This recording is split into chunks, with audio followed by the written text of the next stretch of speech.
Bonjour et bienvenue dans cette deuxième partie consacrée au langage HTML5. Dans la première vidéo, nous avons fait notre premier pas vers ce langage. Nous avons découvert les notions élémentaires de ce langage, qu'est-ce qui est bon de savoir et de retenir surtout, comme par exemple,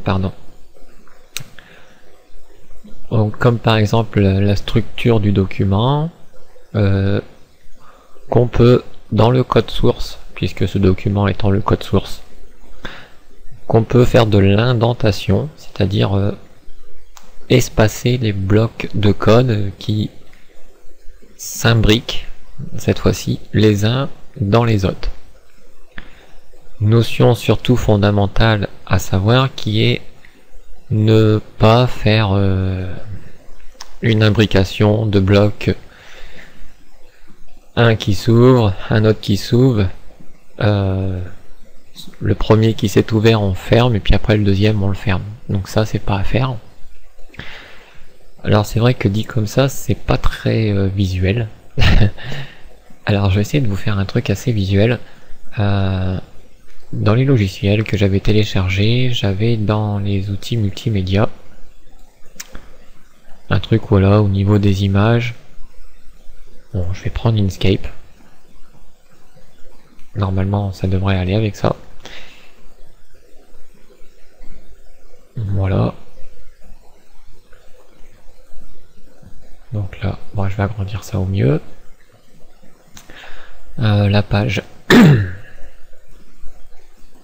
On va l'agrandir, hein. De toute façon on a besoin qu'un petit bout de la page. Et en d'autres termes, voilà, je vais prendre que des carrés. D'accord. Et quand je parle d'une balise inline, par exemple, en ligne, imaginons que c'est un carré comme ça. Quand je parle, ou d'une balise, plutôt, je me suis trompé, quand je parle d'une balise impaire, on imagine que c'est un trait. Quand je parle d'une balise paire, on imagine c'est un bloc. Un début et une fin, qui se trouvent pas forcément sur la même ligne, au même endroit. Donc quand on parle d'imbrication de balises, par exemple quand on met une balise impaire dans une balise paire, bah il n'y a jamais de souci d'imbrication, puisque la balise pourra facilement tenir dans le carré. Quand on s'amuse à faire une balise, comme HTML par exemple, puis, donc je devrais tracer le carré avant, donc puis une balise head, voilà, qu'on va mettre en vert, puis dedans qu'on aurait mis une balise body, donc on va le représenter, je sais pas, en bleu. Voilà, donc ici il n'y a pas de souci d'imbrication puisque les deux balises, head et body, sont bien distincts, séparés, elles ne s'imbriquent pas, et elles sont bien encapsulées dans la balise HTML. Donc voilà comment on voit un petit peu les balises. Le truc qu'il n'y a pas à faire, en d'autres termes, c'est ouvrir une balise, puis la fermer, mais qu'en plein milieu, on décide d'en ouvrir une autre et de la fermer. Donc visuellement, ça représenterait un truc de ce genre. Et voilà pourquoi ça casse le code, comme ça casse le dessin là. Vous voyez. Donc les autres solutions, toutes les autres solutions sont bonnes. Par exemple, dans le carré bleu, je pourrais remettre un carré rose. Dans le carré rose, je pourrais remettre un carré, on va dire, jaune. Puis en dessous du carré jaune, je pourrais remettre un carré jaune. Bref, je pourrais continuer comme ça. Le tout, c'est qu'il ne faut pas que ça fasse ce genre de dessin dans votre tête. Voilà. En d'autres termes, c'est ce qu'il faut surtout retenir. Bon, fini le dessin. Ah, j'ai pas envie d'enregistrer, justement. Hop. Donc, c'est ce qu'il faut respecter dans le HTML, c'est cette chose. Alors après, il y a une autre petite chose à respecter aussi, que j'ai pas dit. Par exemple, le BR, je l'ai répété 2 fois. Bon, ça pose pas de souci. Mais il y a des mots il y a des balises qu'on ne peut pas répéter 2 fois dans une page. Donc sur plusieurs pages, si, mais dans une même page, non. En d'autres termes, une page n'a qu'une seule balise HTML, et qui est très particulière puisqu'elle doit entourer la page au complet. Donc elle doit commencer avant les inscriptions dans la page, et elle doit se terminer après toute inscription dans la page. Donc le HTML sur chaque page doit exister et doit être unique dans cette page. De même que le head et le body, donc l'entête, il n'y a qu'une entête par page. De même que le body, il n'y a qu'un seul corps par page. Donc c'est pas des balises qui seront répétées 2 fois dans le même document. Une autre balise qui ne sera pas non plus répétée, c'est la balise title. Chaque page possède un seul titre. Bien sûr, c'est le titre ici du head de la page qui est unique, pas les titres des articles qui seront par exemple dans notre page. On peut avoir 5 articles avec 5 titres différents. Et ça ne chamboulera pas, puisque ça sera pas la même balise en fait. D'ailleurs, ces fameuses balises de titres, on les a pas vues, mais on peut les voir. Donc, c'est des balises paires. Donc, elles s'ouvrent et elles se ferment, toutes, puisqu'elles contiennent un titre, donc un début et une fin. Et elles sont de type bloc, puisque chacune d'elles va faire en sorte qu'il y a une ligne passée au-dessus, une ligne en dessous. Donc, elles commencent du plus important au moins important. Donc déjà, je vais commencer à écrire ce code qui va ouvrir la balise, fermer la balise. Puis, dans la plus importante, elle s'appelle H1. Pourquoi H? C'est pour header, donc en tête de niveau 1. Donc c'est ce qu'on appelle un titre de niveau 1. Donc là, je pourrais m'amuser à le réécrire à chaque fois, mais on va faire du copier-coller. Et j'en ai mis 6. Donc la deuxième, c'est H2, la troisième, H3, H4, H5 et H6. Donc, même chose de l'autre côté, H6, H5,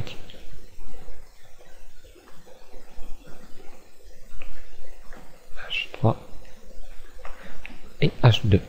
Alors bien entendu, hein, pas mettre H1 et fermer H2. Hein. On ouvre H1, on ferme H1. On ouvre H2, on ferme H2. D'accord? Et pas un H1, un H2, on ferme un H1 et un H2. Hein. D'accord? On a bien compris ça, je pense. Donc ici, vas-y, on va remettre nos Hello World. Donc je vais en mettre un partout. Bien entendu, entre chaque balise. Alors, on pourrait se dire, oui, tu nous mets H1, H2, comment tu sais que c'est H1 et ça s'arrête à H6? Bah, très simple. On va prendre une autre balise, je vais la mettre au-dessus, et puis celle-ci, bah, qu'est-ce qu'il y a avant? 1, 0. Donc je vais l'appeler, tout bonnement, H0. Et après la 6, eh bah, on va faire la même chose que 0, hein, mais sauf que là, on va faire plus. Donc, on va dire H7 après 6. Hop là. Et là on s'aperçoit d'une chose, déjà rien que dans Notepad++, vu qu'il connaît les balises HTML, donc quand c'est une vraie balise HTML, il l'écrit. Imaginons que strong, je me suis trompé, j'ai mis 2O, bah strong il est tout noir, et du coup il est plus reconnu en tant que mot-clé. Donc ce strong là n'est pas une balise HTML mais du texte, puisqu'il est noir comme le texte. Première chose qui peut vous indiquer que c'est une balise HTML ou non, déjà. Donc ici on voit que H0 est noir, et qu'on voit que H7 est lui aussi noir. C'est pas grave. On enregistre le document. Donc CTRL S, puis vu que c'est ma page index, hein, je vais l'ouvrir dans mon navigateur.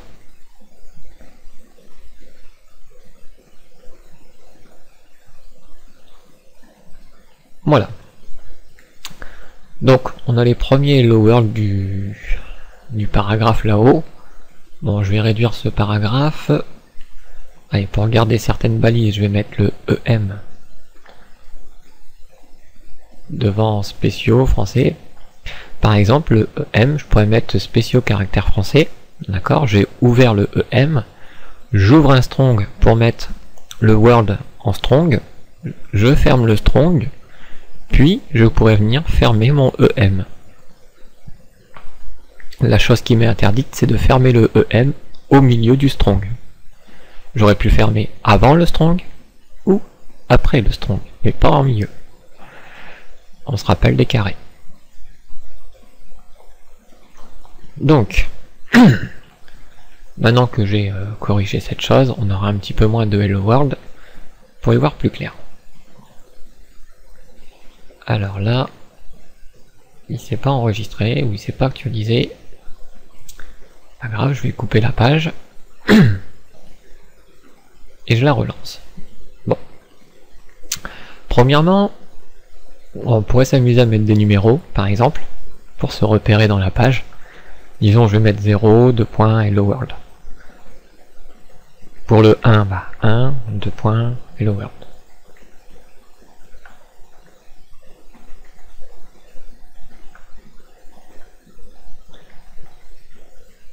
Donc comme vous devinez, le numéro représente le chiffre qu'il y a dans le H. Donc la balise.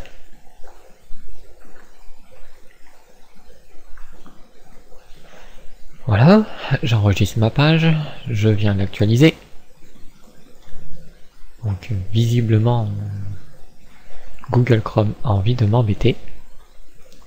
Souvent c'est qu'il y a une espèce de processus qui traîne encore quelque part. Il n'y a pas l'air, mais bon, pas grave. Je rouvre la page.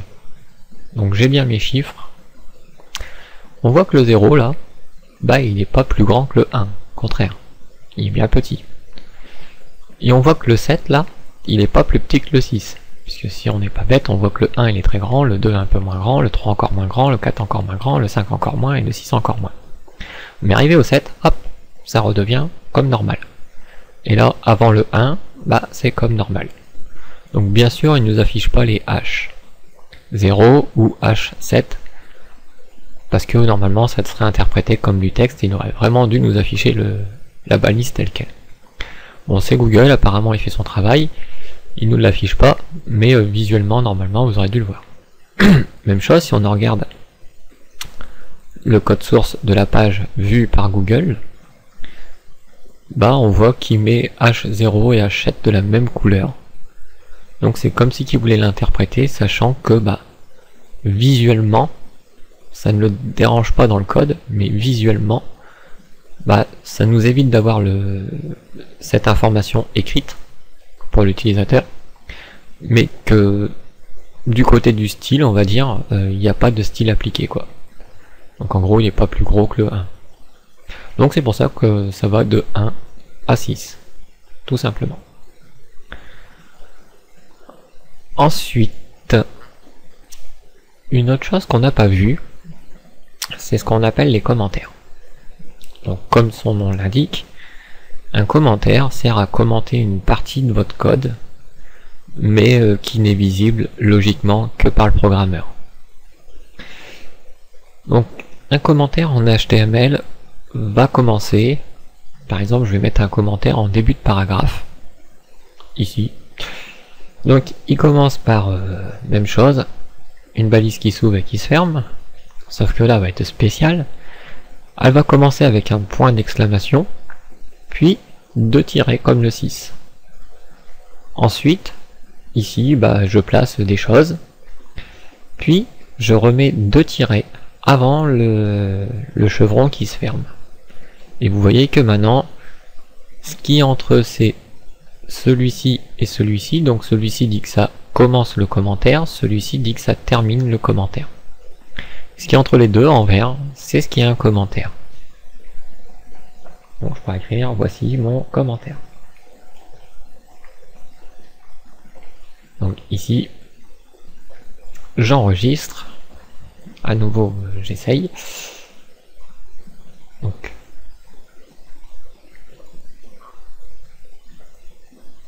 j'actualise, je regarde le code source de la page et on voit que mon commentaire apparaît bien dans la page.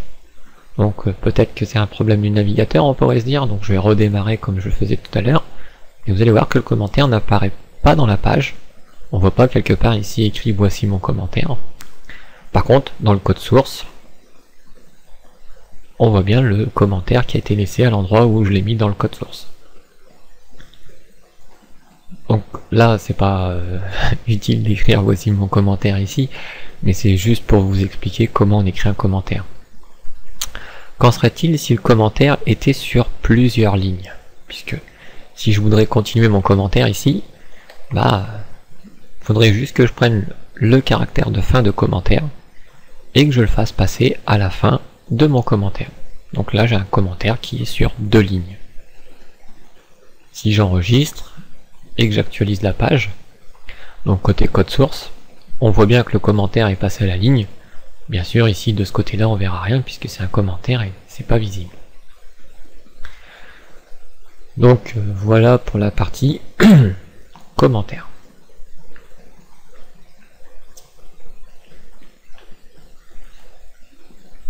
Donc bien entendu, le commentaire, on n'est pas forcément obligé de mettre du texte en commentaire.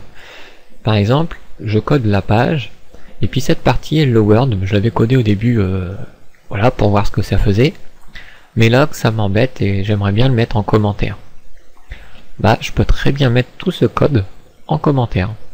Il suffit que je mette l'ouverture du commentaire, je vais copier-coller la fermeture du commentaire à la fin du bloc, j'enregistre mon document, et si j'actualise la page, donc là c'est qu'il ne se décide pas, c'est pour ça on mettra un autre serveur après, ça ira mieux.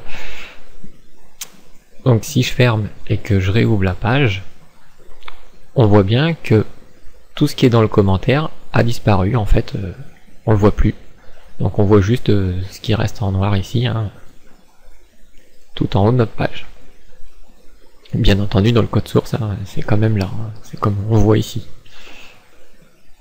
De toute façon, à chaque fois que je pars côté code source, il faut se dire que le code source, c'est ce que vous faites, tout simplement.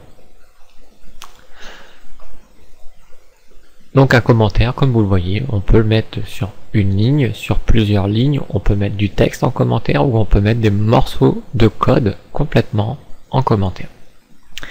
Alors c'est vrai que j'avais dit au début, on doit avoir un seul head, un seul body, un seul title.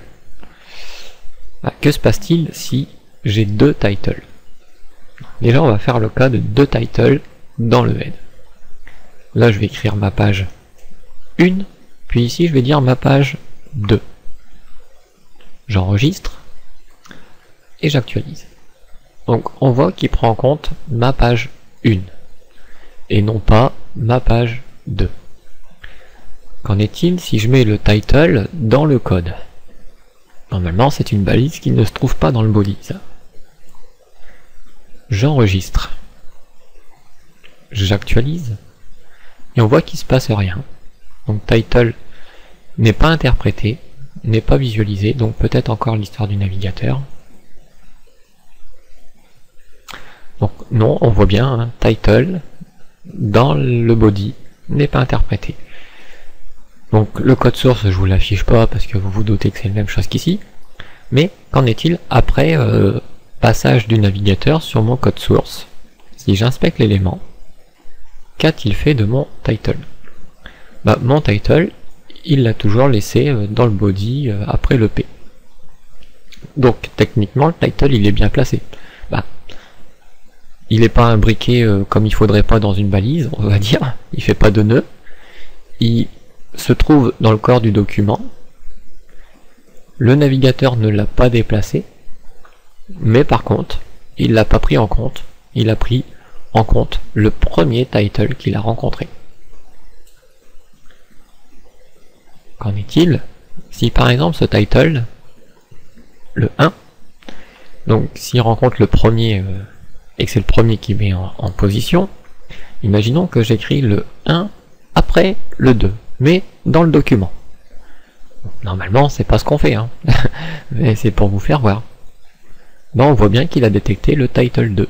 Donc il est pas bête, même si dans le document, il sait que c'est un title. Donc il le mettra là-haut. Par contre, il prend le premier qu'il rencontre, parce qu'il est censé en trouver qu'un seul. Donc ça serait la même chose avec toutes les autres balises qui seraient uniques en fait. Il suffit d'en mettre deux et de voir s'il interprète les deux, ou une des deux. Et quand c'est une des deux, laquelle? Est-ce la première ou la deuxième? Ça dépend les cas, des fois. Et des navigateurs aussi. Donc là, je vais garder un seul title et à sa bonne place, c'est-à-dire dans le head.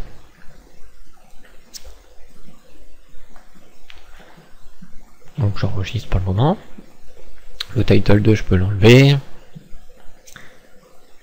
Limite, le bloc de commentaires, je l'enlève. Les 0, bah, vu que ça sert à rien, je les enlève. Et le 7, pareil. Donc pour faire un peu de place, hein, je pourrais ici aérer un petit peu le code, histoire d'y voir plus clair pour nous, hein, tout simplement, puisque côté navigateur, hein, ça donne le même résultat. C'est un petit peu bizarre ce qu'il me fait. Je regarde parce que depuis tout à l'heure je déplace des éléments et ça se tombe, j'ai peut-être fait une mauvaise imbrication. Parce que c'est un petit peu étrange qui réactualise pas la page. Donc on revoit bien nos H1, H2, H3, H6. Donc comme je vous ai dit, hein, c'est bien des balises de type bloc, puisque retour à la ligne. Ici, le EM et le strong balisent inline, c'est-à-dire en ligne, ça reste sur la même ligne, donc en gros ça fait pas de retour à la ligne et ça ne saute pas une ligne, quoi. Donc les H1, H2, H3, H4, H5, H6, est-ce que j'ai le droit de les répéter sur une page? Oui, entièrement. Je sais pas, ça va marcher l'actualisation, voilà. Donc je l'ouvre et on voit bien que bah, y a pas de problème, hein, il me détecte les deux H1, les deux H2, les deux H3, comme on peut le voir. Donc voilà comment on peut savoir si on peut en mettre plusieurs par exemple, hein, il suffit de tester, tout bêtement, tester. Quand vous n'êtes pas sûr, ouvrez une page, mettez votre code dans la page, enregistrez-le au format HTML, ouvrez-le dans le navigateur et voilà, vous serez fixé, vous aurez la réponse, il n'y a pas besoin de chercher des heures après. Donc,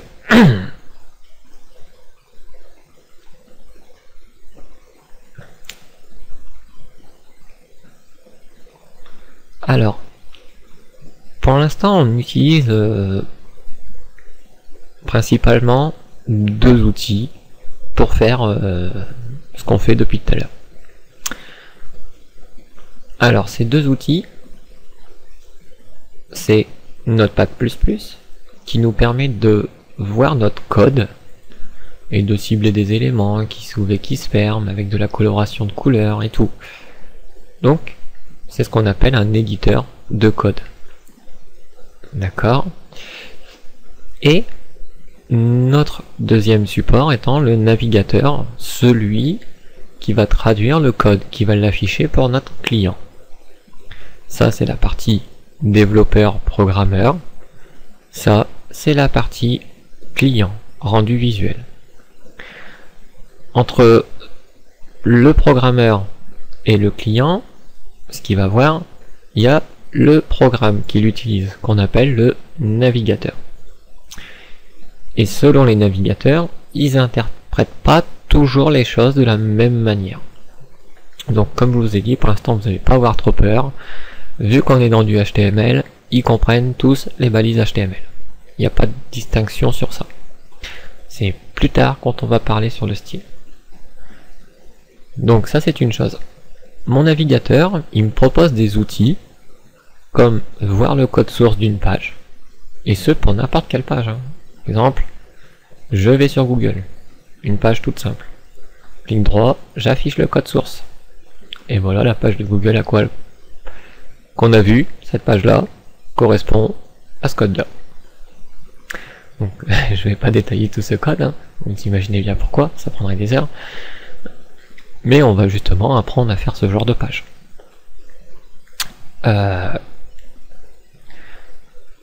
Le deuxième outil qui me propose le navigateur, c'est d'inspecter un élément. Alors, ici, si je me mets sur une page voilà, lancée déjà, et que je clique par exemple sur ce 2 là, de Hello World. Et puis que je fais un clic droit et je demande inspecte-moi cet élément. Vous voyez bien qu'il est venu sélectionner le premier H2 que j'ai sélectionné. J'aurais pu sélectionner le deuxième ici, mais non, il a bien sélectionné le premier. Et on voit aussi, grâce à la surbrillance des couleurs que le navigateur nous offre, quand on passe d'une balise à une autre, on voit la surbrillance qui suit selon mes aléas. Donc le body, on voit qu'il sélectionne tout, puisque tout est dans le body. D'ailleurs, c'est représenté ici comme une structure de dossier qu'on pourrait dire, qu'on pourrait déplier, replier à volonté, en fonction des éléments qu'on a imbriqués. C'est pour ça que si on aurait un problème d'imbriquage, voilà, ici on casse la structure, et c'est ce qui fait qu'après le rendu n'est plus bon. Donc on voit deux parties quand il surligne, une partie en bleu et une partie en orange. La partie en bleu représente l'élément tel quel H2, le contenu qu'il contient. Et l'élément orange représente les marges qui ont été associées à cet élément H2. Donc plus l'élément est petit, on va dire H1 est plus petit, H2 est plus grand, H3 est plus petit, est plus grand, mais plus l'index, d'accord, 1, 2, 3 l'index, plus il est plus petit, plus les marges sont grandes. Plus l'index est grand, et plus les marges sont petites, étroites. Quoique. Non, en fait, c'est l'inverse. Je vois que 6, il y a beaucoup d'orange, un peu de bleu, alors que dans le 1, il y a un petit peu d'orange, mais pas mal de bleu. Donc à mon avis, l'orange il est équivalent. Il doit y avoir des mêmes marges partout. Seulement le fait que le texte soit plus ou moins grand, ça fait une impression que ça soit plus grand, quoi. Bon. Ça, c'est un outil qu'on va utiliser assez souvent. Donc on peut se balader dans la structure comme je le fais en bas. Comme je le fais en survolant les éléments, en pliant ou dépliant les éléments, ou en se plaçant sur un élément, puis en demandant de l'inspecter à tout moment. Et du coup, il se met tout de suite sur l'élément en question. Donc ce petit outil va nous servir beaucoup, assez souvent dans le développement. Des outils similaires existent pour tous les navigateurs. Il suffit de trouver l'option ou de faire une petite recherche Google. Ou Bing ou je sais pas quoi d'autre, hein. Ça c'est vous qui voyez. Alors,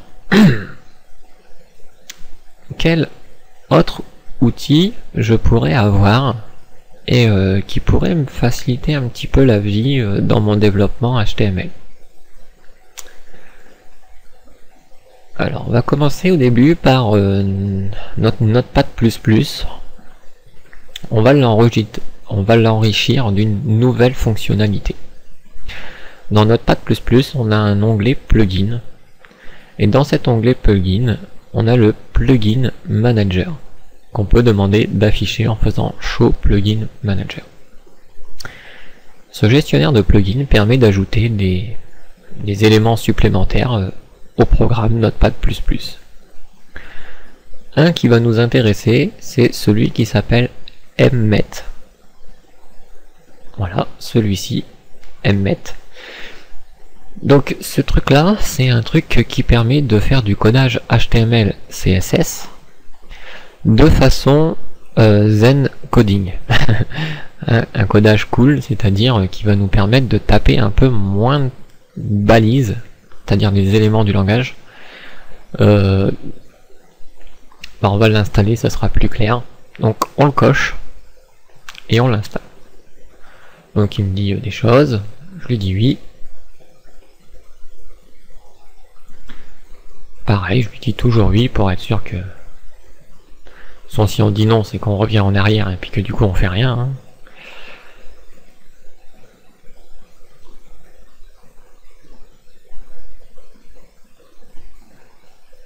Donc là, il a téléchargé des éléments qu'il avait besoin avant de pouvoir m'installer mon Emmet. Donc maintenant que tout est prêt, il veut que je redémarre Notepad++ pour qu'il prenne en considération ce nouveau plugin. Donc je lui dis bah vas-y, tu peux redémarrer. Sur l'avantage de Notepad++, si vous avez remarqué, si je le ferme, mais que je ferme pas le document, et que je rouvre Notepad sans ouvrir le document, il va réouvrir les documents qui n'ont pas été fermés.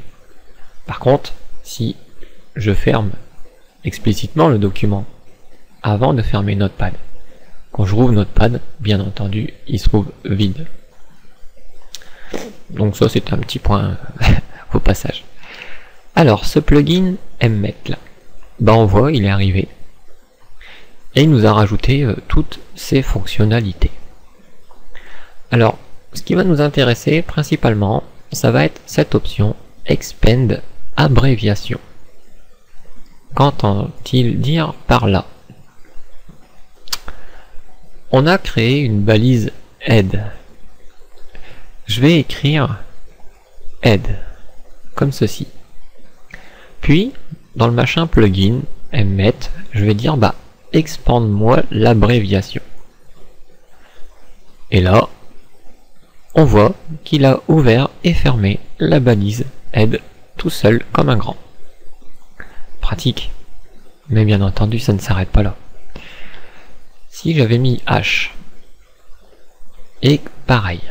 Donc à l'avenir, je ne vais plus aller dans ce menu, mais j'utiliserai les touches de raccourci qui m'indiquent CTRL, ALT, plus Entrée. D'accord? Il faut appuyer sur les trois touches pour qu'il expande son abréviation.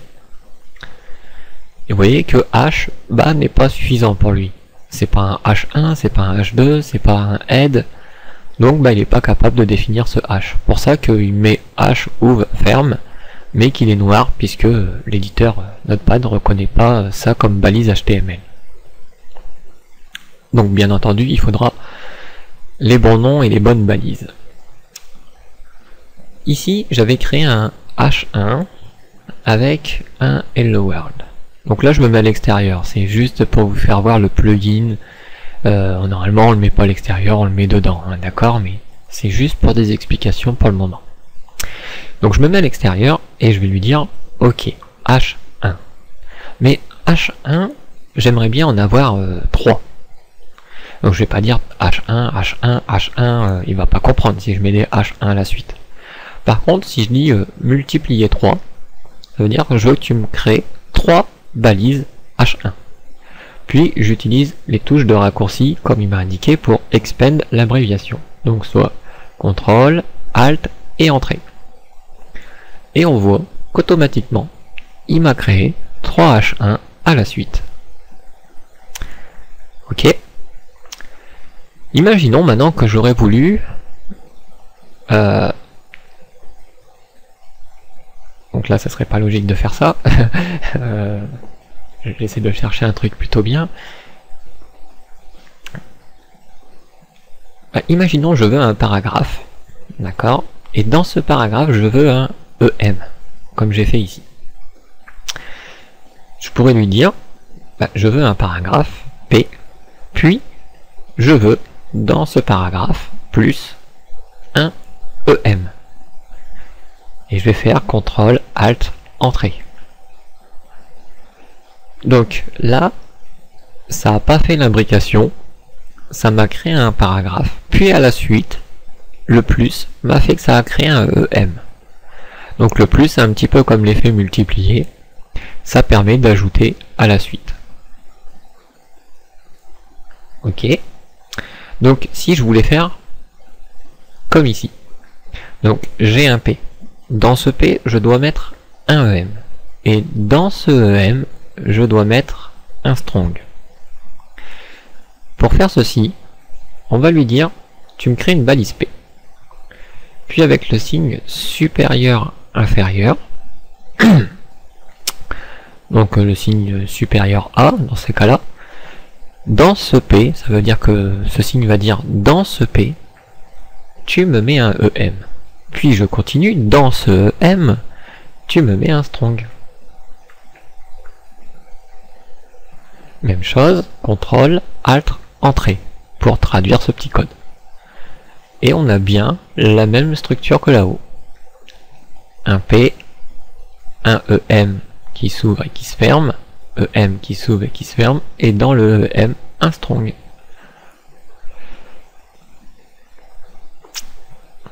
qu'en est-il si j'aurais voulu reproduire la structure du document? Je vais essayer, on va faire ça. Donc là je vais faire un petit peu moins d'espace entre les trucs pour essayer d'avoir tout devant moi. Voilà. Bon, l'histoire du doctype, on va pas s'en occuper. C'est pas vraiment du langage HTML, hein, c'est une définition de document. Donc ça commence par une balise HTML.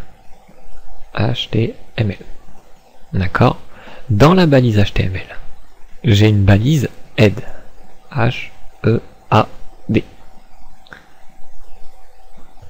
Dans la balise head, j'ai une balise meta. Donc dans head, il y a une balise meta. Après la balise meta, plus, puisque c'est à côté, il y a une balise link. Puis en dessous de la balise link, donc à côté, plus, il y a une balise title. Et là, bah je peux pas aller plus loin en fait. Ou du moins à ma connaissance, je ne sais pas comment faire. Mais vu que je suis rentré dans des éléments, bah je peux plus dire maintenant, bah tu me crées après head une balise body qui contiendra les éléments. Donc peut-être qu'il y a une histoire de parenthèse ou autre, ça peut être possible, je sais pas, à vous de vous renseigner. Déjà là vous avez déjà des bonnes petites indications. Donc ceci va me permettre de me créer une structure qui va faire HTML, head, dans le head, le meta, le link, le title. Et ensuite je continuerai à recréer cette partie là après avoir expand ce code. Donc là je vais faire CTRL ALT entrée. Et on voit qu'il me reproduit la structure comme là-haut. D'accord? Et comme après le head ici j'ai pas pu continuer, bah je continue, je me mets mon curseur après le head, puis dans le head bah j'ai quoi? Un body.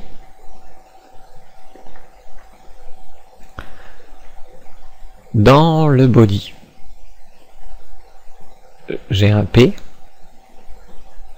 Donc là après c'est pareil, je vais être encore embêté par certaines choses. Donc là c'est par exemple soit tout de suite j'ajoute les frères à P, d'accord, puisqu'ils sont au même niveau, ou soit j'ajoute les enfants de P. Mais si j'ajoute les enfants de P, je vais rentrer comme dans le cas du head là, et après bah, je serai obligé de sortir, d'expandre le truc pour continuer mes H1, mes H2 et ainsi de suite.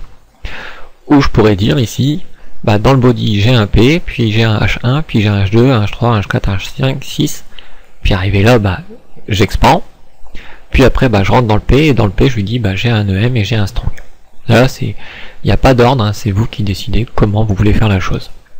Donc bah, là je vais rester comme si que je descendais dans l'architecture. Donc dans le P j'ai un EM, dans le EM j'ai un strong. Donc CTRL ALT entrée puisque je suis arrivé au bout. Après le strong j'avais un BR. Bon là ce BR il me sert plus à rien puisqu'il n'y a rien qui suit après Word et puis le P fait que ça passe une ligne. Mais bon, imaginons que je voudrais l'ajouter ce BR après ce strong. Ah du moins, après ce strong, ce serait plutôt après le M puisque... Ouais non là je peux pas. Donc je vais laisser ça comme ça et j'expand. Donc on a bien la structure ici. Si je voulais rajouter un BR, j'écris BR, CTRL ALT entrée, et voilà, il me crée mon BR ici. Ensuite, je peux aller à la ligne, et ici, j'ai besoin de créer H1 jusqu'à H6. Donc, H1. Alors, je sais pas s'il y a une façon de pouvoir dire, il me faut une suite de H1 à H6. Par exemple, en faisant H1-H6. Je sais pas, je vais essayer, CTRL ALT entrée. Non, ça fonctionne pas vraiment.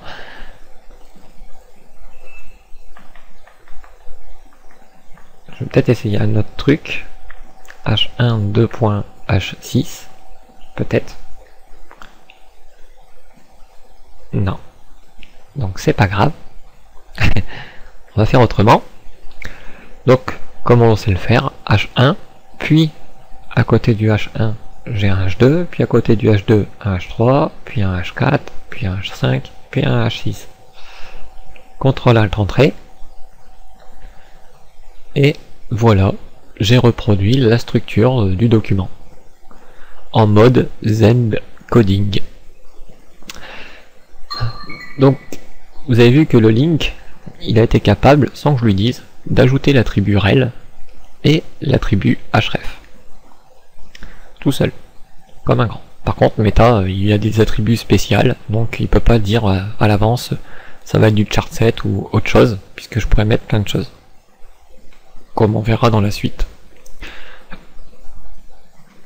Donc voilà, ça c'est fait. Je fais pas de bêtises. Hop, j'enlève la structure HTML là, pour avoir un document correct. Donc le Zen Coding, pareil, on n'a pas vu des autres trucs comme les classes ou autres, mais un attribut on aurait pu le faire, mais là on n'en a pas dans notre document, donc on fera ça quand on en aura. Bah si, quoique Meta.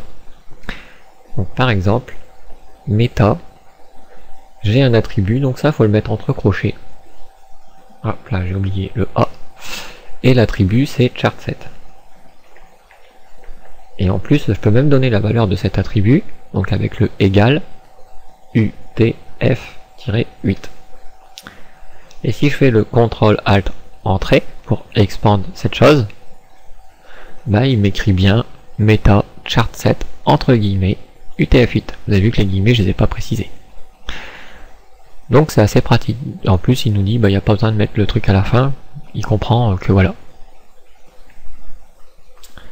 Ça je vous dis, à la fin maintenant en HTML5 c'est plus vraiment obligatoire ça. Donc ça c'est ce qui était la partie Zen Coding avec Notepad++. Donc on voit que ça va nous aider beaucoup. Alors il y a un autre plugin qui va peut-être nous être utile aussi dans la formation, je ne sais pas s'il est dedans, mais je vais regarder. Donc c'est ce qui s'appelle Lorem Ipsum, c'est pour générer du code. Ah c'est pas du code en fait, c'est du texte en latin, mais c'est pour qu'il y ait du texte quoi, pour pas qu'on ait à taper des lignes de texte. Donc ça doit être dans les L. Voilà, Lorem Ipsum. Donc je vais cocher cette petite case comme tout à l'heure, hein, même principe. Et puis je vais cliquer sur Install. Bon, bah c'est clair, il veut pas. Ce n'est point grave, hein. On peut aller chercher du Lorem Ipsum sur le web. Donc vous en verrez tout à l'heure du Lorem Ipsum, il n'y a pas de problème.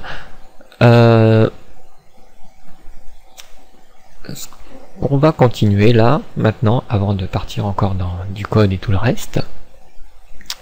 Bah, vu que j'ai des petits problèmes des fois avec le rafraîchissement de la page parce qu'il est sur le protocole file, je vais tout simplement, on va mettre un serveur web dans notre PC. Alors, je vais agrandir cette page, actualiser. Donc là j'ai un problème avec le driver vidéo du PC virtuel malheureusement. C'est peut-être pas Google qui délire, mais c'est plutôt le PC virtuel. Donc, on va aller sur Internet et on va aller chercher un serveur web. Donc il y en a plusieurs, mais on va prendre EasyPHP. Alors pourquoi prendre EasyPHP pour faire du HTML? Bah déjà on aura EasyPHP dans la machine au moment où on partira sur PHP.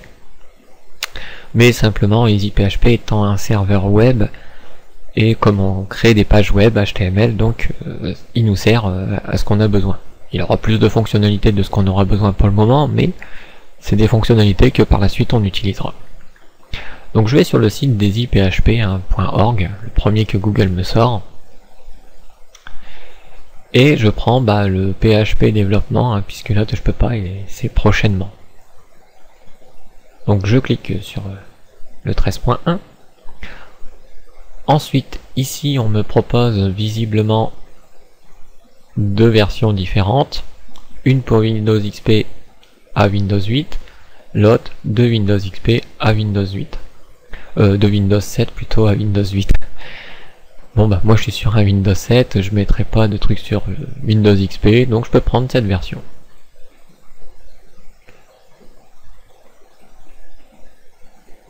Donc, normalement ça démarre automatiquement. Voilà, je vous ai passé le temps d'attente du téléchargement. Je vais préparer mon ordi à recevoir ce programme. Alors ce programme il est un peu particulier, hein, c'est pas un programme comme les programmes habituels. On va voir, hein, c'est un serveur. Donc je vais créer un dossier dans le disque dur C. Bon, le mieux c'est de le mettre dans un D, un E ou un F, bref, une autre partition que le système. Mais bon, ici, vu que j'ai pour le moment un disque dur, je vais le mettre dans C. Donc je crée un dossier, et ce dossier, je vais le nommer serveur. Voilà. Et c'est dans ce dossier serveur que je vais venir installer EasyPHP, et non pas dans le programme file. Donc j'exécute, en français bien entendu, je demande suivant, j'accepte les licences, je fais suivant, et ici il me dit où est-ce que tu veux l'installer. Donc là je lui dis, bah, j'ai un dossier pour toi, qui est le dossier serveur. Et lui il me dit, bah moi je te propose C, serveur, et puis mon nom à moi. Moi en gros je lui dis, non, ton nom à toi il est un petit peu trop grand, donc tu mets ça que dans serveur. Et je le valide par OK. Et je vérifie bien qu'il n'a pas rajouté le nom par derrière. Donc en d'autres termes, tout ce qui est dans l'exécutable va se retrouver dans le dossier serveur. Donc il me dit qu'il existe déjà ce dossier. Bah lui je viens de le créer juste avant. Donc c'est pas grave, je continue. Ça c'est le nom qui va être dans le menu démarrer. Donc on pourrait dire EasyPHP tout court, hein, c'est pas la peine de mettre un nom à rallonge. Il me dit bah voilà, le dossier de destination c'est C serveur et dans le menu démarrer ça s'appellera EasyPHP. Ok. Donc bah là je vous passe pas trop la vidéo parce que ça va assez vite à s'installer.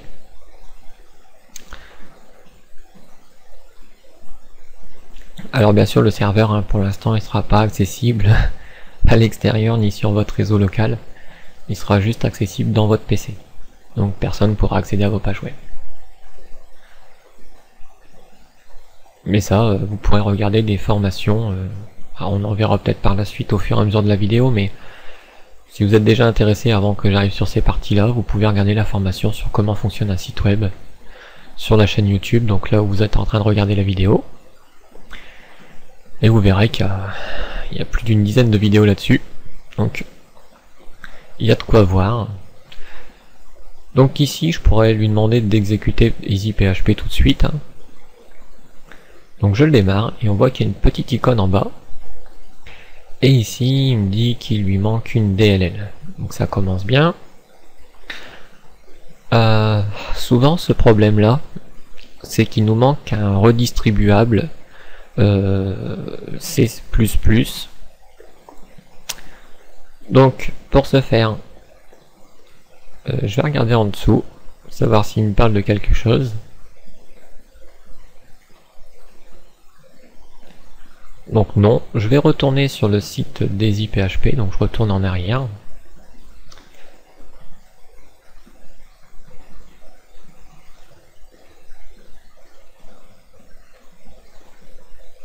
Voilà, donc il faut le visual CC++, et il me dit pas quelle version.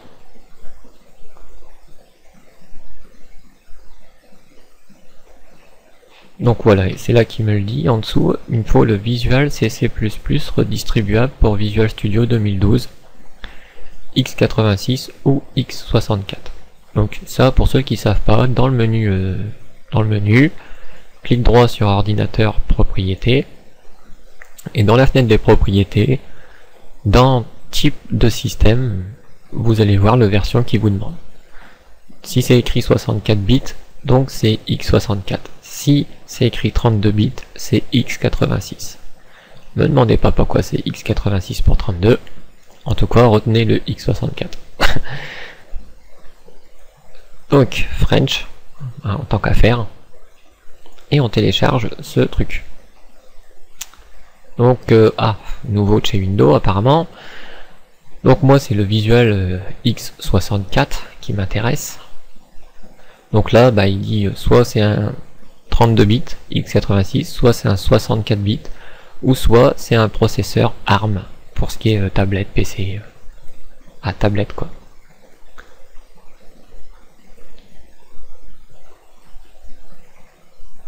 Donc c'est pareil, je vous passe pas parce que ça va assez vite à faire.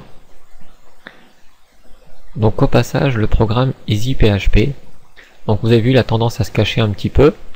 Donc je vais lui dire, toi, dans la personnalisation, bon, ce qui est de VirtualBox, ça je vais le masquer tout le temps parce que ça me sert à rien.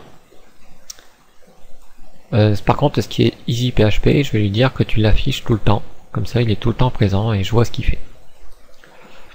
Le reste, je le laisse faire. Donc là, mon distribuable, je vais l'exécuter. Donc je le lance. J'accepte les conditions et j'installe. Donc le EasyPHP, lui, je vais le couper pour le moment.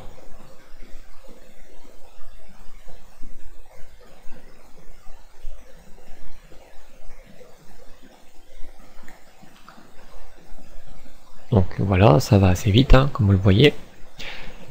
Et dans le menu démarrer, dans mes programmes, donc j'ai mon EasyPHP ici, et je lance le EasyPHP. D'ailleurs, je vois qu'il a remis un nom à rallonge, je vais en profiter, je vais le renommer.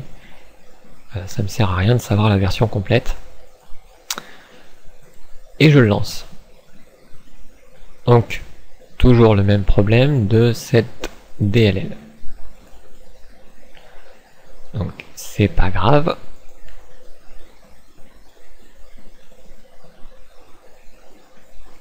Je vais retourner un cran en arrière quand il me proposait les versions. Et là je vais lui demander le x86. Donc pour ceux qui sont en 32 bits, ils n'ont besoin que du x86. Par contre ceux qui sont en 64 bits, il y a des chances qu'ils ont besoin des deux comme moi. Pour ARM, je sais pas, j'ai jamais testé. Mais logiquement, vous avez besoin que du ARM, ni de l'un ni de l'autre, quoi, que du ARM. Donc même principe que l'autre, hein, rien qui change.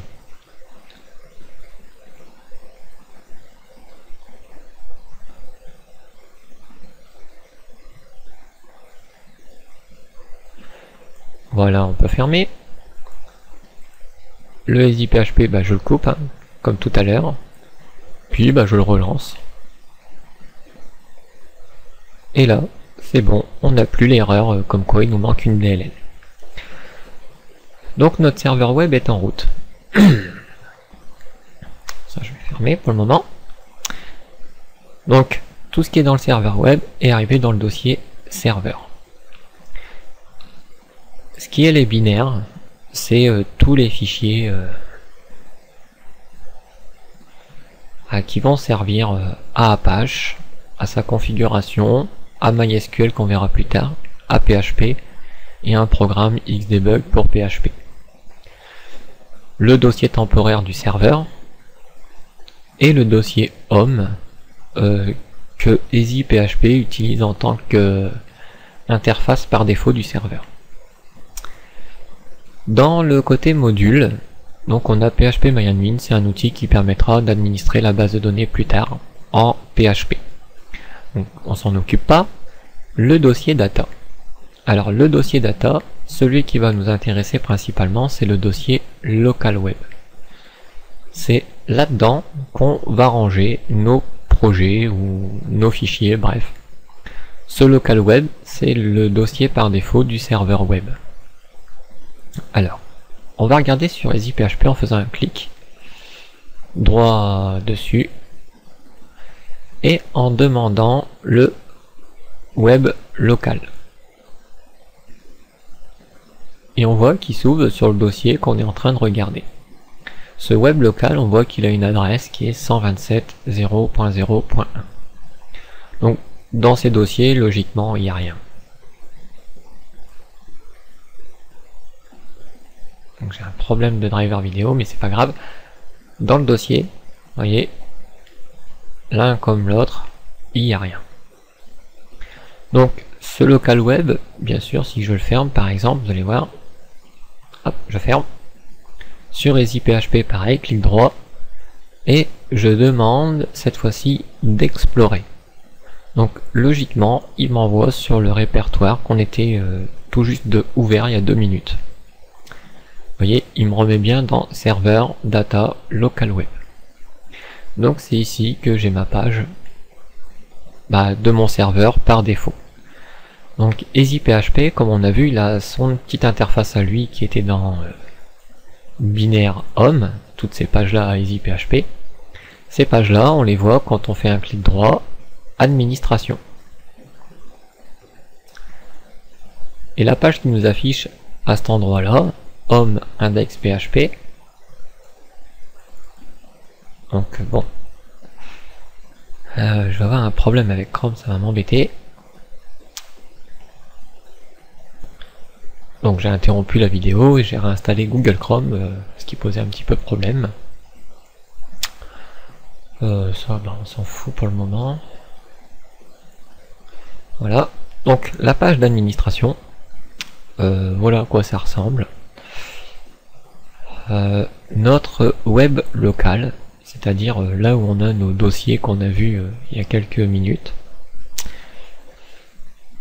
Et puis là on a un truc pour tester du code. Voilà. Donc là par exemple c'est du code PHP. Mais bon, on n'est pas là pour voir ça. Donc pour mettre notre page web qu'on vient de créer, donc ça je vais le réduire pour le moment. Donc ça je vais fermer exprès. Donc ma page web, qui on voit maintenant elle a pris l'icône comme il faut pour une page web, je vais la déplacer ici dans le Explorer. Donc on voit le Explorer, il a des dossiers. Bon bah ça je vais les supprimer pour le moment. Ouais, de toute façon même pas pour le moment, pour tout le temps. Et je prends mon fameux index que je mets ici. Alors c'est pareil, ici le notepad il va pas être content, voilà. Donc bah voilà, je lui dis non et du coup il sort. Donc je vais prendre mon index puisqu'il a changé d'endroit, c'est pour ça qu'il n'était pas content.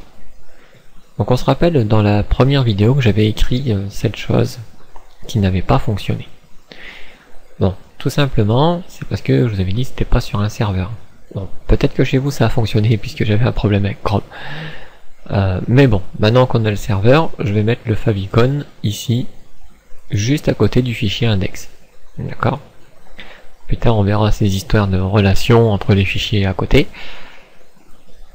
Et maintenant, vu que j'ai changé cette chose, si dans EasyPHP je demande mon web local, alors il doit m'afficher ma page. Avec en haut, comme vous voyez bien, la petite icône que j'ai choisie. Voilà, en même temps ça répare le petit point de la première vidéo qui n'a pas vraiment bien fonctionné. Donc pour le moment, on va pas s'occuper de ce qui est de l'adresse du serveur ou des trucs. Tout ce qu'on a besoin de savoir, c'est que dans EasyPHP, on aura besoin souvent de web local pour afficher le dossier. Ah, web local pour afficher la page web qu'on a fait, ou les pages web qu'on a fait. Le Explorer pour être dans le dossier qui contient nos pages web qu'on voit justement dans web local. Et l'autre option, ce sera quitter, arrêter ou redémarrer. L'administration, on verra plus tard quand on jouera plus avec du PHP. Pour le moment, on n'en verra pas plus au niveau de Easy. Tout ce qu'il faut retenir, c'est ce dossier local web qui va contenir les pages et que cette adresse contient, on va dire, nos pages qui sont dans ce dossier. Voilà.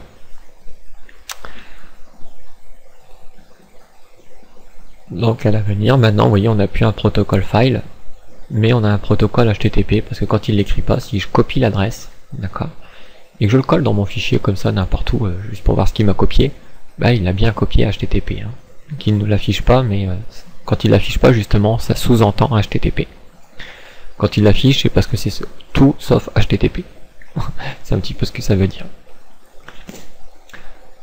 Donc, je vais essayer juste un petit truc. Là, là en plein milieu je vais me créer un petit EM et dedans je vais marquer coucou. Je vais enregistrer pour voir si la page n'a plus de problème comme tout à l'heure, si j'actualise, qu'il affiche bien le coucou. Voilà, donc il a bien mis le coucou en EM, donc ça c'est parfait, ça marche. Donc je vais pas laisser ce EM. Alors dans un premier temps on a vu bon, on a revu un petit peu les définitions du HTML de sorte à ce que ça soit bien dans notre tête. C'est ce qui est le plus important, il n'y a pas grand chose à retenir. Alors certes on voit plusieurs noms des mots-clés qui apparaissent comme ça au fur et à mesure, dont beaucoup sur la première vidéo, mais là-dessus vous n'avez pas trop à vous inquiéter. Faut savoir que la vie d'un programmeur n'est pas de s'amuser à retenir par cœur chacun des mots-clés ou des balises ou autre. Tout ce que le programmeur a besoin de savoir, c'est comment le langage fonctionne, quelle est sa structure, quelle est sa syntaxe. Et les mots-clés, c'est auxiliaire, ça. C'est au fur et à mesure du temps, quand on développe, on a Google, on a un moteur de recherche, et dans le moteur de recherche, on peut taper plein de choses. Comme par exemple les balises HTML.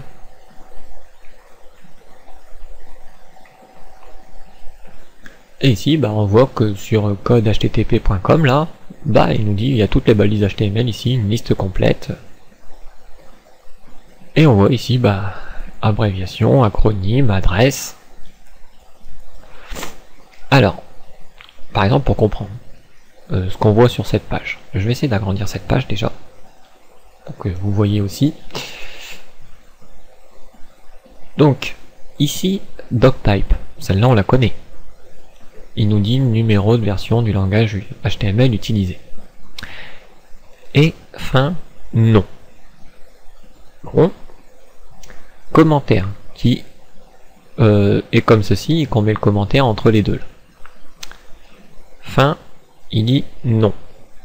Bon, prenons une qu'on connaît. BR. Fin, non. D'accord. Body, on la connaît celle-là. Fin, oui. Une autre qu'on connaît encore. Nos H. Tous nos H, 1, 2 jusqu'à 6 là. Fin, oui, oui, oui, oui, oui. Donc, qu'est-ce qu'il faut comprendre là-dessus? HTML, fin, oui. Quand on voit un fin oui, ça veut dire que c'est une balise paire qui s'ouvre et qui se ferme. Pour ça que fin oui, elle se ferme. Alors que quand il met non, ça veut dire que la balise ne se ferme pas vraiment. Donc doctype, on a vu, c'est cette balise comme ça en entier. Le commentaire, on a l'instruction au milieu, mais on voit bien que c'est pas vraiment une balise comme toutes les autres balises. C'est comme le doctype, c'est deux balises un petit peu spéciales, c'est à mon avis pour ça qu'il les a foutues tout en haut. Par exemple ici on a les attributs. Alors certaines balises peuvent comporter des attributs et d'autres non. Donc malgré que sur les balises on peut leur mettre des attributs même si ici il dit qu'il n'y en a pas. Donc là on voit qu'on peut avoir l'attribut href qui peut pointer sur un http ou un ftp ou un telnet, voire un mail, voire un nom de fichier comme on a fait avec notre favicon. Mais là c'est pour une balise A. Donc une balise A c'est un lien en fait. Donc on a vu link qui est lien et A qui est aussi un lien qu'on n'a pas encore vu mais qui est aussi un lien. Alors, on en reviendra plus tard sur ces choses. C'est comme on a vu un petit peu title qui est le titre de la page et les H1 qui sont des titres de niveau selon le numéro. Donc ça définit un petit peu la même chose mais ces informations se trouvent pas au même endroit. En d'autres termes, le titre se trouve bien dans le head et on ne le trouvera jamais dans le body, à moins que vous ayez fait une erreur. Mais on doit le trouver dans le head. Tout comme les links qu'on a vus doivent se trouver dans les head et pas dans le body, pas dans le corps de la page. Alors que les A, eux, ne se trouveront jamais dans le head. Par contre, toujours dans le body. De même que les autres là, les H1, on ne les verra jamais dans le head, mais toujours dans le body.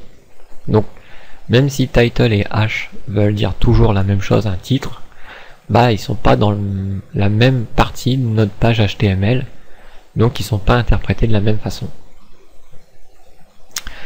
Et là on voit, hein, il y a une liste, hein, vous voyez, donc vous imaginez pas que je pourrais tout vous faire voir, mais comme vous voyez, il y en a beaucoup. Le but est plutôt de vous apprendre à comment vous débrouiller par vous-même, à vous faire voir des choses, bien sûr des manipulations que je vais faire, pour vous aider à comprendre comment ça fonctionne. Mais en d'autres termes, le but de cette formation est d'une part vous faire découvrir, vous donner les notions de base, de pratiquer, beaucoup de pratiquer. Même chez vous, ne regardez pas la vidéo, uniquement pratiquez, surtout pratiquez. Alors certes, après le fait de pratiquer, vous allez des fois vous casser la tête, surtout au début. Ouais, j'ai eu beaucoup le coup au début, hein. Oui, mais je veux bien pratiquer, mais qu'est-ce que je mets, où je le mets, comment je le mets? Bon, bah c'est pas des questions évidentes au début, surtout si on n'a pas ces informations à côté de soi. Et c'est pour ça qu'un petit peu la formation elle est faite, c'est pour vous aider par vous-même à vous débrouiller comme j'ai pu le faire moi au tout début, hein, j'ai essayé de me débrouiller pour arriver à aujourd'hui à vous apprendre comment on peut faire, on va dire. Donc on a des trucs spéciaux, par exemple pour des tableaux, des listes, comme on avait un petit peu plus haut, tout ce qui est pour le texte, le formatage du texte. Donc là je suis arrivé en bas. XMP, texte sous forme d'exemple italique, obsolète. Bon bah obsolète, c'est même pas la peine de l'utiliser, puisqu'en fait à cause du HTML5, vu que le langage a été revu, bah cette balise n'est plus vraiment dans le HTML5, peut-être qu'elle était avant, sûrement. Title par exemple, titre du document HTML à insérer dans la balise head. Donc, vous voyez que une seule petite page, une seule petite recherche sur Google, et déjà, bah voilà, vous avez l'idée de toutes les balises que vous allez pouvoir trouver. C'est pas la peine de les apprendre par cœur, d'accord? C'est ce que je tiens à vous dire. Vous en avez besoin, vous savez ce que vous aurez besoin au moment où vous en aurez besoin. C'est pas la peine de tout apprendre, puisque même moi, j'ai déjà programmé plusieurs sites, et je n'ai jamais tout utilisé les balises. Donc je vois pas pourquoi j'apprendrais des choses que j'utiliserai jamais en fait. Donc par contre quand je veux faire quelque chose et que je ne connais pas la balise, bah voilà, par exemple je peux aller sur cette page et puis essayer de chercher en fonction des mots le plus proche de ce que je cherche d'une façon on va dire entre guillemets logique, et très vite je peux trouver ce que j'ai besoin. Bon là par contre j'ai demandé les balises, mais j'aurais pu préciser ma recherche hein, dans Google. Là c'est parce que je voulais voir toutes les balises. Mais si j'aurais voulu, je sais pas, des balises, par exemple pour des formulaires, donc, malgré qu'ils étaient dans la page que j'ai regardée, hein, et c'est pour vous donner un exemple, qu'une petite recherche, balise d'un formulaire, bah ici il va nous donner logiquement les balises pour un formulaire. Donc on voit les zones d'entrée de texte, ici, et la balise à taper, c'est celle-ci. Donc c'est une input, donc elle est de type inline, puisque voilà, ça fait un champ comme ça fait pas des espaces au-dessus et en dessous, là c'est parce qu'il l'a mis dans un tableau, comme on voit. Cette balise est de type inline, et en plus elle est impaire, donc elle s'ouvre, elle se ferme, donc là c'est parce qu'on est en HTML5, on n'est pas obligé de le mettre à la fin, mais voilà, il n'y a pas un input derrière qui va fermer le input, quoi. C'est ce que je veux dire. Pour des boutons radio, voilà, là, il en a mis 3, donc c'est pour ça qu'on voit 3 inputs. Qu'est-ce qui différencie le premier de l'autre? Bah c'est ici l'attribut type, le type radio, pour des boutons radio qui donnent ces formes de boutons, et le type texte qui donne une zone de saisie ici, où on peut taper notre texte comme on veut là. Le radio bouton, comparé aux cases à cocher, c'est que le radio bouton, on peut en sélectionner qu'un. Comment il sait qu'ici il peut en sélectionner qu'un? Bah ici en fait c'est parce que le type radio et le nom font qu'il n'aura qu'une seule valeur. Et du coup bah voilà. Alors que les boutons de sélection, les cases à cocher, autrement dit checkbox, donc c'est le type checkbox, bah elle, je peux en cocher une, deux ou trois. C'est la différence du radio bouton, que le radio bouton je peux avoir qu'un choix. Une liste de choix mais je peux en sélectionner qu'un. Et checkbox, j'ai une liste de choix mais je peux en sélectionner plusieurs. Ensuite, un bouton, par exemple. Et ben un bouton c'est un input qui a le type submit. D'accord. Et pour une image, par exemple, bah on a un input de type image. Alors là c'est un petit peu bizarre, parce que normalement on a une balise image pour les images. Je comprends pas pourquoi elle a mis un input de type image. Mais bon. Et si on voulait mettre une image, normalement c'est un input de type file, pour avoir un fichier qui est de type image, lui. Mais peut-être que c'est spécial. Vu que c'est HTML5, je vous dis, pour le HTML, comme pour les autres langages qu'on pourra avoir, déjà, d'une part, pourquoi c'est pas la peine d'apprendre tout le langage par cœur, puisque ce langage évolue. Quand j'ai commencé le HTML, il n'y avait pas de HTML5. Il y a à peu près 6-7 ans, ça, ou 10 ans, je sais plus. Quand j'ai vu au début le HTML, voilà. Le HTML5 n'existait pas, c'était du HTML4 à ce temps-là. C'était avant le 5. Mais on disait pas HTML vraiment 4, on disait HTML tout court. C'est HTML5 qui a fait qu'on dit HTML5. Mais et il y avait d'autres trucs dans le langage, comme les slash qui se ferment ici. Vous voyez, donc entre les versions de langage, bon, rassurez-vous, le HTML ne change pas tous les mois. Hein. Bon, si, il y a des balises qui peuvent se rajouter comme ça, de ci, de là, mais les versions complètes du HTML, c'est-à-dire la refonte du langage en entier, se fait très lentement. Bon là, c'est qu'ils vont essayer de se presser pour finir bien le HTML5 comme il faut, puisqu'ils sont encore dessus. Mais la plupart des navigateurs reconnaissent tous maintenant à peu près les balises HTML5 qui ont été nouvellement ajoutées. Alors qu'est-ce qui définit cette chose HTML par exemple? Bah, c'est une organisation, le W3C, qui est un consortium. Si je tape W3C et que je vais sur le site du World Wide Web Consortium, donc le W3org, qui représente www, c'est cette chose, cet endroit, on va dire, c'est eux qui définissent en fait l'architecture même du langage, comment ils l'utilisent, quelle chose il ajoute, quelle chose il enlève, bref, c'est un petit peu, voilà, c'est le pilier. Bon, bien sûr c'est en anglais, mais bon, ceux qui ont une des notions anglais ils peuvent y aller. Vu que c'est pas HTTPS, le petit plugin Google Traduction, et puis hop, où il suffit de copier la page dans Google Traduction, hein, puis il va vous traduire la page. Donc bien sûr ici vous apprendrez que les notions pures et dures du langage. Un autre site qui peut être cool, bon bah on l'a le même, mais en FR, donc il s'appelle w3c.fr. Donc ouais, c'est sensiblement le même site qu'on a vu que le vrai, on va dire. Donc c'est pas qu'il est faux, hein, c'est aussi le vrai, mais le vrai, faut se dire que c'est américain, hein, c'est pas vraiment français. Donc là, bah, c'est une copie du vrai et qui peut vous expliquer ce qui s'est passé depuis le temps. Par exemple, les travaux sur le web. Donc très vite, on repart un peu sur le site en anglais, hein, comme on voit, w3org. Et qu'est-ce qui concerne le web et la TV, bah, ce qu'il indique, quoi. Bon, je vais pas vous apprendre à naviguer sur un site web, je suppose que vous savez le faire déjà.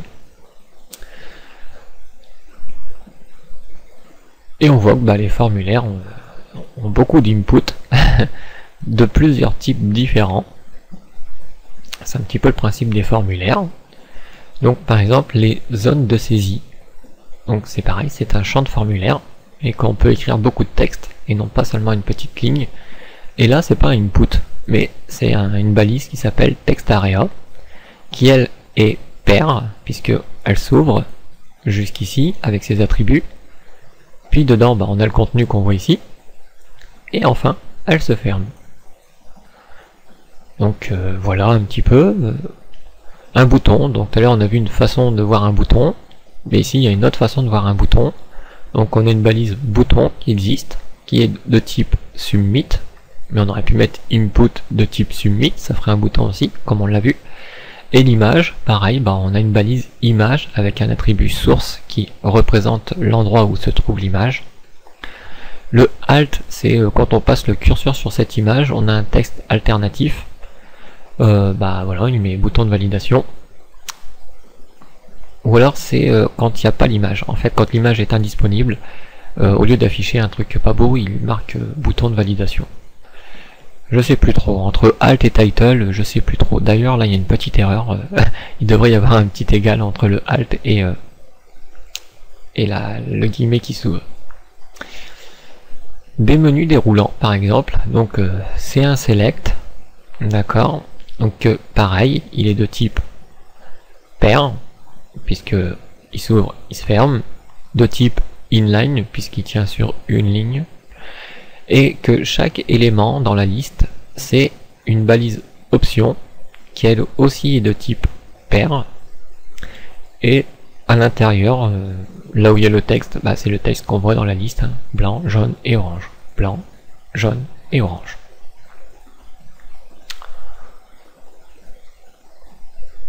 Et là, même chose, mais avec des images. Donc si on sélectionne une image, hop, en dessous, il nous affiche un petit aperçu de l'image. Comment il a fait ça? Juste avec ce code-là, qui est simplement du code HTML, pas tout à fait, puisque là je vois une portion de code ActionScript, donc là c'est pas que du HTML. Bon, de toute façon, quand il y a des trucs un peu dynamiques comme ça, c'est forcément il y a du ActionScript derrière, du JavaScript, pardon. C'est voilà, c'est autre chose. ActionScript, c'est du Flash et tout. Donc ici, on a vu comment on a mis en place notre serveur web qui va contenir toutes nos pages HTML et divers documents. Là on a une icône, c'est pas une page HTML, mais c'est une icône qui apparaît sur notre page HTML. D'accord? On a vu un petit peu quels sont un petit peu les outils dans Notepad++ qui vont nous simplifier la vie au niveau de l'écriture du code. Donc bien sûr, ils ne vous dispensent pas pour le moment de ne pas savoir les balises. Il y a un petit peu des recherches sur le net, mais en fait les balises, faut pas s'inquiéter. Déjà les plus courantes, vous allez les apprendre très vite. Plus vous allez pratiquer, et plus les balises que vous allez taper tout le temps, comme la structure du document, vu qu'à chaque fois que vous créez une page, vous êtes obligé de dire HTML, head, body, donc ça, franchement, ça va venir tout seul, déjà. Après, certaines autres balises, pareil, elles vont venir toutes seules, puisque vous les utiliserez la plupart du temps. D'autres que vous allez utiliser un peu moins souvent. Vous les utiliserez quand même, mais pas aussi souvent que ça. Donc ceux-là, des fois, vous les oublierez, quoi. On va dire, vous aurez un petit manque, vous connaîtrez peut-être le début de la structure, et puis après, vous oublierez certains éléments. Dans ces cas-là, c'est pas grave, vous avez plein de sites web qui vous donnent plein d'informations là-dessus. Et il n'y a pas que les sites web. Vous avez vu, là, on était sur un site. Ici, il nous présente un tableau. Vous voyez, on voit que c'est un tableau, ça fait des cellules, voilà. Et rappelez-vous, un petit clic droit, inspectez l'élément. Et là, il va me faire mentir, ah non. Donc c'est bien un tableau, donc je vais essayer de remonter la page pour qu'on voit les éléments. Vous voyez, là j'ai une balise table. Et la balise table, si on verrait tout le document en entier, malheureusement on va pas pouvoir le voir. Si, on va pouvoir le voir. Vous avez vu qu'il entoure tout le tableau. Donc tout ce qu'il y a dans table, là, c'est tout le contenu du tableau. Et puis si on analyse un petit peu, donc table il s'ouvre et il se ferme, le tableau il a un début et une fin. Dans le tableau, les premières balises qu'on rencontre, ici c'est un tbody.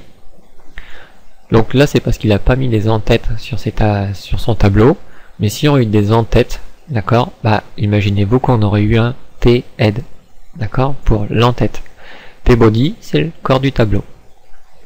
Si je déplie ce tbody et que je replie tous les autres, j'ai des tr. Et si je regarde quand je survole les tr, ça représente quoi un tr?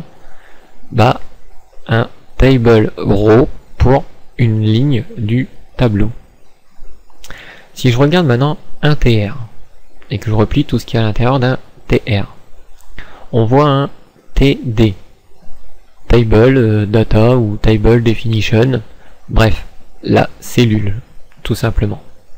Et comme sur cette ligne, j'ai 3 cellules, ah, voilà comment ça se représente quand je survole les éléments. Et dans une cellule, ici particulièrement, il a mis un UL, d'accord, donc pareil, qui s'ouvre et qui se ferme, comme on peut le voir. Et un UL contient un élément de liste qui est LI. C'est pour ça qu'on voit la petite puce ici. Ce petit rond là vient du fait que c'est un UL. Vous voyez, on voit bien le UL de couleur verte juste en dessous du rond, quoi, quand je le survole, le UL. Et quand je survole le LI, on voit bien que là il me surligne plus le rond, mais qu'il me surligne que le texte qu'il y a à côté du rond, quoi, et dans la cellule. D'ailleurs je me plante puisque le cercle vient d'ici, du LI type circle. Donc c'est pour ça qu'il y a un cercle ici.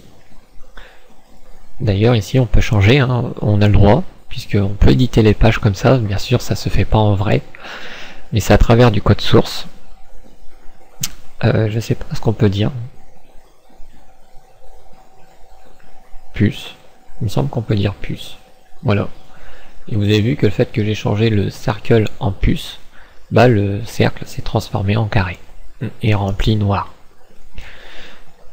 Donc bien sûr, hein, ça c'est des trucs que vous saurez au fur et à mesure du temps. Hein, c'est pas. Le but ici est de comprendre comment on peut aller chercher de l'information pour pouvoir se débrouiller un peu plus facilement par la suite par nous-mêmes, sans que vous ayez besoin de regarder à chaque fois la vidéo pour savoir comment j'ai fait ceci ou cela. Donc voilà, c'est un petit peu comme la première vidéo, et ça fait 1h20.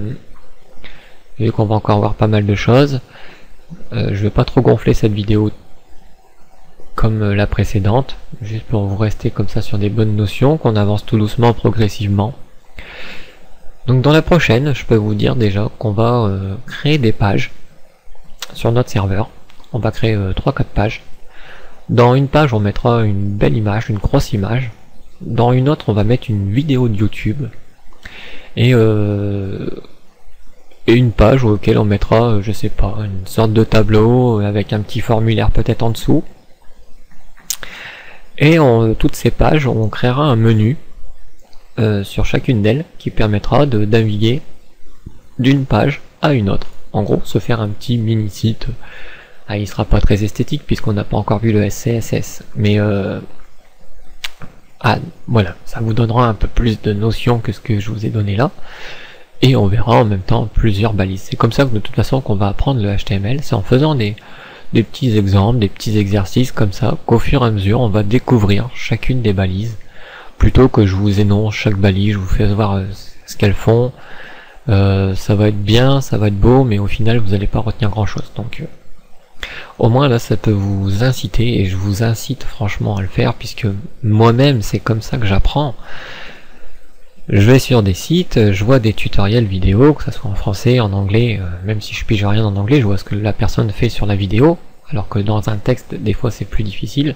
Même la traduction Google, des fois, nous perturbe dans les mots, ce qui fait qu'on a du mal à comprendre tout le sens. Une vidéo, peut-être que si c'est anglais, on comprend pas le sens de ce qu'il nous raconte, on peut au moins déjà voir les manipulations qu'il fait, puisqu'il y a beaucoup plus de contenu anglais que français, hein, malheureusement, pour les Français. Ou pour les non bilingues surtout. Et voilà, je crois que c'est tout ce que j'ai à dire pour le moment. Donc je sais que je parle beaucoup, hein. C'est pour le début, je parle beaucoup, mais c'est pour vous mettre des bases, pour vous aider à vous orienter tout bonnement. C'est pas essayer pour vous ennuyer. C'est justement pour vous donner l'envie de continuer au fur et à mesure, parce que plus tard je parlerai un peu moins et je ferai beaucoup plus de choses. Et donc c'est pour ça que je parle bien au début, pour vous mettre bien dans la tête les notions de base, et après on fait que de la pratique, vraiment que de la pratique. Donc sur ce, je vous dis à bientôt, à la prochaine vidéo. Allez, ciao, bye bye.